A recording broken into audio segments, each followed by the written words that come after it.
Sebut saja Nina, wanita yang baru saja meluluskan pendidikannya di bidang kebidanan. Dengan semangat membara, dia melamar pekerjaan di sebuah puskesmas di kecamatan tetangga. Karena memang di puskesmas di kecamatannya sudah tidak menerima lagi tenaga seorang bidan. Memang saat itu sekolah kesehatan khususnya kebidanan sangat menjadi primadona bagi penduduk desa. Setiap orang tua yang mampu berlomba-lomba menyekolahkan anaknya untuk menjadi bidan. Akhirnya lulusan bidang kebidanan menjadi membeludak. Efeknya adalah lowongan pekerjaan yang semakin sedikit. Para bidan muda rela mengabdikan diri di puskesmas dengan tanpa imbalan atau sering disebut sebagai tenaga sukarela atau TKS. Salah satu intrik supaya mendapatkan penghasilan adalah dengan menjadi bidan desa. Dan ini yang sedang diupayakan oleh Nina. Karena kalau menjadi bidan desa, maka dia bisa membuka jasa pengobatan ke masyarakat. Dan tentu itu akan menghasilkan pendapatan yang lumayan. Namun bukan hanya Nina seorang yang mengincar posisi bidan desa. Pada waktu itu ada satu desa dalam wilayah puskesmas yang belum memiliki bidan desa. Dan desa tersebut merupakan desa terpencil yang berada di dalam hutan serta berjarak lumayan jauh dari puskesmas induk. Meskipun letak desa tersebut lumayan terpencil, namun masih banyak peminatnya. Terhitung ada 3 nama termasuk Nina yang menginginkan menjadi bidan desa di desa tersebut. Namun dengan beberapa pertimbangan dan tentunya perjuangan yang dilakukan oleh Nina, entah senjata apa yang digunakan oleh Nina sehingga Nina mendapatkan posisi bidan desa di desa tersebut.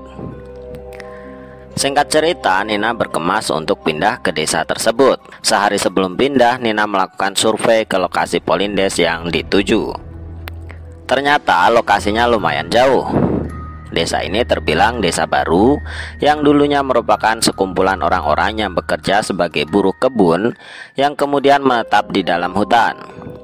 Lambat laun kampung ini ramai oleh penduduk.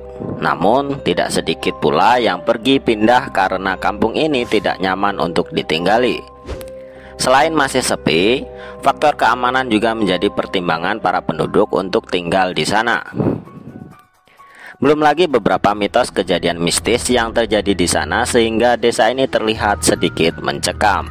Nina bersama ayahnya berangkat dari rumahnya menuju desa tersebut sekitar pukul 8 pagi dengan menggunakan sepeda motor.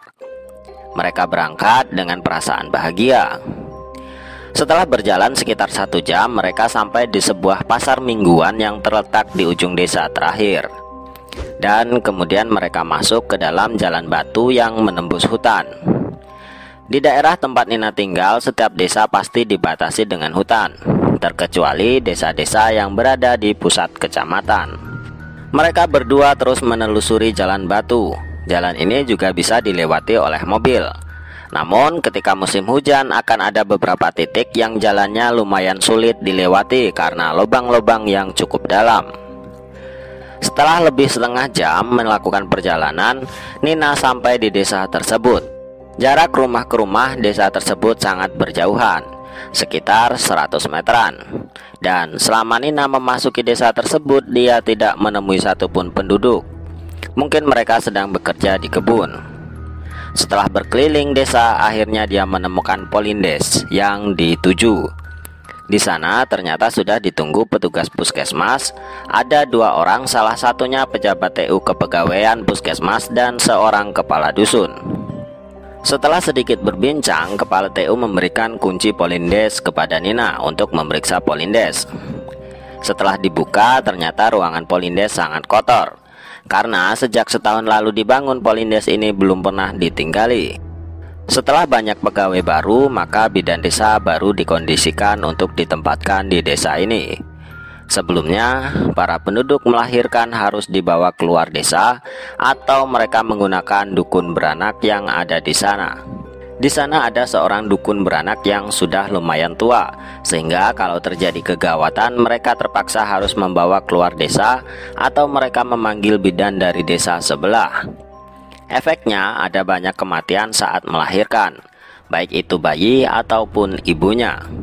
Besok harinya Nina pindah ke Polindes dengan dihantarkan beberapa keluarganya. Setelah asar, para pengantar pun pulang dan tinggal sendirian Nina di Polindes.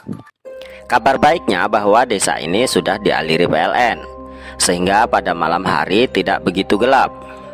Namun desa ini sangat low sinyal. Hal ini dikarenakan tower seluler terdekat berjarak hampir 15 km yang berada di desa sebelah. Malam itu hujan lumayan deras dan tiba-tiba listrik PLN padam. Nina menghidupkan senter di handphonenya. Dia tidak menyangka kalau akan mati lampu malam itu, sehingga dia tidak sadar main HP hingga baterainya hampir habis. Dan dia tidak memiliki cadangan penerangan selain HP-nya. Nina mulai merasa takut. Hanya bermodalkan senter HP, dia diam di dalam kamar, diiringi suara hujan yang semakin deras. Tiba-tiba ada suara hentakan benda yang lumayan keras. Krak! Nina semakin takut. Suara apa itu? Namun dia tidak berani keluar. Dia hanya diam terpaku di kamarnya yang tanpa pintu.